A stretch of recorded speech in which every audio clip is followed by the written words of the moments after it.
Committee నివేదిక ఆధారంగా ధరణి పోర్టల్ను ఎలా ప్రక్షాళన చేయాలో చూస్తున్నామని మంత్రి పొంగులేటి శ్రీనివాసరెడ్డి అన్నారు.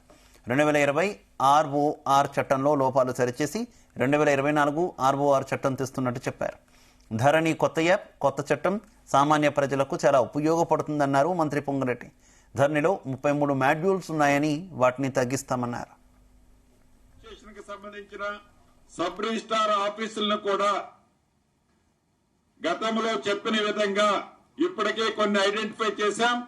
సిఎస్ఆర్ ఫండ్స్ ద్వారా కొన్ని సంస్థలతో ప్రభుత్వం నుంచి రూపాయి ఖర్చు లేకుండా ఒక అధునాతనమైన భవనాలని, రిజిస్టర్ ఆఫీసుల్ని అతి కొద్ది రోజుల్లోనే మనం స్టార్ట్ చేసుకోబోతున్నాం, అంటే శంకుస్థాపన చేసుకోబోతున్నామని రాష్ట్రంలో ఉండే రియాలిటీ వాళ్ళందరికీ కూడా ఈ వేదిక ద్వారా తెలియజేస్తున్నాను. చిట్ట చివరిగా నేను చెప్పదలుచుకున్నది ఒక్కటే.